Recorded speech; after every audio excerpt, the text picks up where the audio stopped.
आरक्षण पर अधूरा ज्ञान देने वाले अजीत भारती को धोया। अम्बेडकरवादी नेता ने दिखाया असली सच्चाई का आईना। दलित अत्याचार और आरक्षण पर झूठे प्रोपेगेंडा का पर्दाफाश। आधुनिक भारत में भी जिस दलित को शादी के दिन घोड़ी पर बैठने से रोका जाता है, संविधान के इस दौर में भी जिस दलित को मटके से पानी पीने के लिए पीटा जाता है, उसी भारत में एक बड़बोला खड़ा होकर कहता है कि दलितों पर कभी अत्याचार हुआ ही नहीं।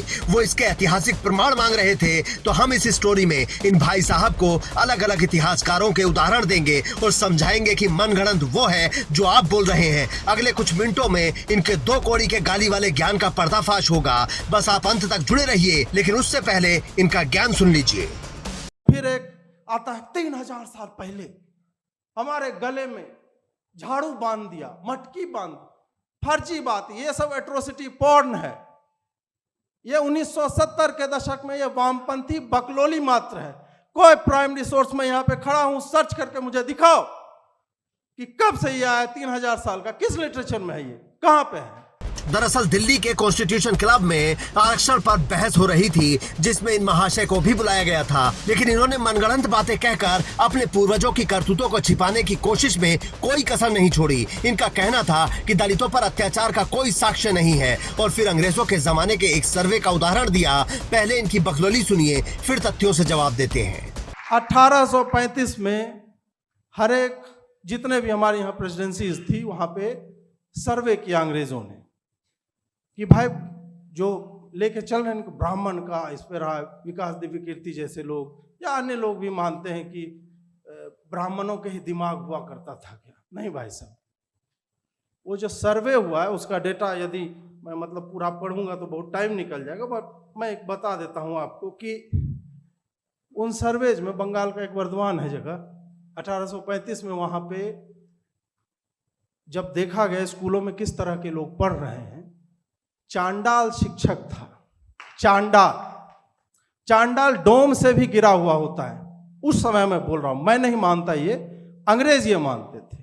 तो अजीत भारती कह रहे हैं कि इस बात का कोई लिखित प्रमाण नहीं है कि दलितों को अत्याचार झेलना पड़ा। लेकिन हमको लगता है कि अजीत भारती इतिहास के बेहद कमजोर छात्रों में से रहे होंगे। कैसे, वो हम समझाते हैं। जिन अंग्रेजों के 1835 के सर्वे का उदाहरण अजीत भारती दे रहे थे, उन्हें उन्हीं अंग्रेजों का 1776 का फैसला भी देखना चाहिए था, जिसमें अंग्रेजों ने मनुस्मृति का इंग्लिश में अनुवाद कराया और उसके अनुसार ही अदालती फैसले करने लगे। लेकिन हम उससे भी पहले का कुछ इतिहास बताते हैं, क्योंकि अजीत भारती ने कहा कि हजारों साल पहले का कोई प्रमाण है तो बताओ। तो सुनो मिस्टर ज्ञान भ्राता, 5वीं शताब्दी में एक चीनी यात्री भारत आया जिसका नाम था फहियान। उसने अपनी यात्रा के बारे में लिखा कि चांडाल समाज से अलग गांव के बाहर रहते थे। अगर उन्हें शहर या बाजारों में प्रवेश करना होता था तो एक लकड़ी के टुकड़े को पीटकर आवाज करनी होती थी, ताकि कथित उच्च जाति के लोग उनकी परछाई से बच सकें और अपवित्र न हो। फिर 7वीं शताब्दी में हर्षवर्धन काल में एक और चीनी यात्री भारत आया जिसका नाम हुएनसांग था। उसने अपनी किताब में लिखा कि कसाई, मछुआरे, जल्लाद और सफाई कर्मियों को नगर की सीमाओं से बाहर रहने के लिए मजबूर किया जाता था और उनके घर बाकायदा चिन्हित थे। इतना ही नहीं, 11वीं शताब्दी में अलबरूनी ने भी अपनी किताब किताबुल हिंद में लिखा कि अछूत जातियों को समाज में नागरिक अधिकार नहीं थे और उन्हें मुख्य बस्तियों से दूर रखा जाता था। मन करे तो इनकी किताबें पढ़ लेना, विस्तार से समझाया गया है। लेकिन ऐसे लोगों को राजकुमार भाटी ने भी गजब जवाब दिया है, क्योंकि वो भी उसी बहस का हिस्सा थे। लेकिन ईडब्ल्यूएस के आरक्षण के लिए 50% की सीमा भी तोड़ दी गई। कोई आयोग नहीं बना, कोई सर्वे नहीं कराया गया, कोई आंकड़े नहीं पेश किए गए, कहीं किसी सदन से पास नहीं करा गया। प्रधानमंत्री का मन हुआ और उसे लागू कर दिया गया और देश में एक भी आवाज उसके विरोध में नहीं उठी, एक भी आवाज। इसका मतलब है कि हमें आरक्षण से दिक्कत नहीं है, हमें जातियों से दिक्कत है। कुछ जातियों को अगर सुविधा दी जाए तो कोई विरोध नहीं करेगा और कुछ जातियों की सुविधा पे हम लगातार सवाल उठाते हैं। और ईडब्ल्यूएस भी ईडब्ल्यूएस नहीं है, इकोनॉमिक वीकर सेक्शन के लिए वो आरक्षण नहीं है। उस आरक्षण में भी जाति प्रमाण पत्र लगाना होता है, उसमें केवल सामान्य वर्गों के लोग ही उस आरक्षण का लाभ उठा सकते हैं।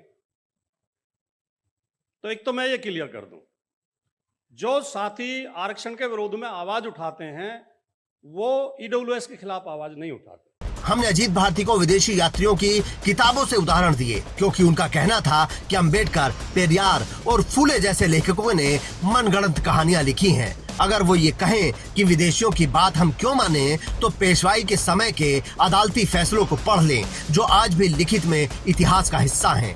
वो 1784 का पंढरपुर मंदिर वाला फैसला पढ़ें, जिसमें दलित समाज के लोग बड़ी संख्या में पंढरपुर जाते थे, जहां वो चोखा मेला की समाधि के दर्शन करते थे, जिस पर ब्राह्मणों ने राजा से शिकायत की कि गलियां संकरी हैं और दलित भी उन्हीं गलियों से आते हैं, तो उनसे स्पर्श हो जाता है और हम अपवित्र हो जाते हैं। जिस पर पेशवा सरकार की अदालत ने मई 1784 में एक आधिकारिक आदेश जारी किया। इसके तहत दलितों के विठोबा मंदिर के मुख्य परिसर की ओर जाने पर रोक लगा दी गई। आदेश दिया गया कि वो केवल दूर बने दगड़ी दीपमाला के पास से ही दर्शन और पूजा कर सकते हैं, उससे आगे आने की उन्हें इजाजत नहीं दी गई।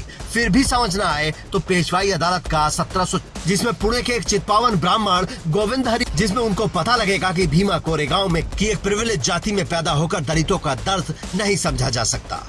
इस ओबीसी और एससी आरक्षण पर बड़ा तर्क दिया जाता है। आरक्षित वर्ग के डॉक्टर से कौन इलाज कराना चाहेगा? आरक्षण भैया केवल एडमिशन में है, एग्जाम उसे भी आपके साथ ही बैठ कर देना होता है। ये हमारे अंदर कहीं नफरत भरी हुई है जो हमें ऐसे कुतर्क पे लेके आती है। एक बच्चा गाड़ी से स्कूल जाता है, एसी कमरे में बैठ के कंप्यूटर पे पढ़ाई करता है, 4 ट्यूटर लगे हुए हैं। एक बच्चा सुबह अपनी भैंस को चारा डाल के, उसे नहला के, या खेत में काम करके, या मजदूरी में ईंट पकड़ा के, गारा पकड़ा के स्कूल जाता है और स्कूल से आते फिर काम में लगा दिया जाता है। वो आरक्षण के तहत एडमिशन पा जाता है और उस बच्चे के साथ बैठ के एग्जाम पास करता है, तो निश्चित तौर पर उसके अंदर ज्यादा योग्यता है। अगर उसे भी वही सुविधाएं दी गई होती तो हो सकता है वो बच्चा टॉपर होता। अगर इतने में भी अजीत भारती को ऐतिहासिक प्रमाण नजर न आए तो बॉम्बे गैजेटियर पढ़ें, जो ब्रिटिश काल का आधिकारिक सरकारी दस्तावेज है, जिसमें दर्ज है कि कैसे पेशवाओं के समय में दलितों, विशेषकर महार और मांग जातियों पर अमानवीय प्रतिबंध लगाए गए थे। वो इतिहासकार हेनरी टी प्रिंसिप की किताब history of the political and military transactions in India पढ़ें, जिसमें उनको पता लगेगा कि भीमा कोरेगांव में क्या और क्यों हुआ था। फिर भी चश्मा न हटे तो पेशवाई दौर के आधिकारिक प्रशासनिक दस्तावेजों को पढ़ें, जिसमें वो जानेंगे कि 1795 से 1818 के बीच पेशवा बाजीराव द्वितीय के राज में किस तरह गले में हांडी और पीछे झाड़ू बांधी जाती थी और किसके बांधी जाती थी। तब उनको पता लगेगा कि एक प्रिविलेज जाति में पैदा होकर दलितों का दर्द नहीं समझा जा सकता। मेरे पूर्वज 200 किलोग्राम का भाला लेके युद्ध में जाते थे। एविडेंस चाहिए? नहीं सर, ऐसे मान लेंगे। मेरे जो पूर्वज थे वो सूरज को निगल जाते थे, सूरज जो पृथ्वी से 1000 गुना है। कोई एविडेंस चाहिए? नहीं, कोई एविडेंस नहीं चाहिए, मान लेंगे। मेरे पूर्वज समंदर में पुल बना देते हैं, कोई एविडेंस चाहिए? कोई एविडेंस नहीं चाहिए सर, ऐसे मान लेंगे। लेकिन अगर कोई ये बोल दे कि पास्ट में हिस्टोरिकल इनजस्टिस होता था और दुनिया के अलग अलग देशों में होता था, पैट्रियार्की एक रियलिटी थी, कास्ट के नाम पे, अलग अलग हिरार्की के नाम पे गलतियां होती थी और अलग अलग देशों ने एक्सेप्ट भी करा। लेकिन ये जैसे ही तुम बोलोगे, आ जाएंगे लोग कि चलो एविडेंस दो, चलो दे देता हूं एविडेंस। कितने एविडेंस चाहिए? लेटर वैदिक पीरियड में जाके पढ़ने की कोशिश करना। विवेकानंद झा की एक किताब है चांडाल करके, वहां वो बताते हैं कि कैसे चांडाल शब्द का इमरजेंस और पूरी की पूरी व्यवस्था का इमरजेंस लेटर वैदिक काल में हुआ। अजीत भारती को ऐतिहासिक प्रमाण नहीं मिल रहे थे, हमने दे दिए। वो अपने गणितज्ञों से हिसाब लगवा लें और पता कर लें कि 5वीं शताब्दी से अब तक कितने साल हो गए। बाकी आप अगर इन भाई साहब से कुछ कहना चाहते हैं तो कमेंट बॉक्स खुला है। साथ ही अगर चाहते हैं कि दूसरे लोगों तक भी ये बात पहुंचे तो शेयर भी करते जाइए। Bureau report, India news.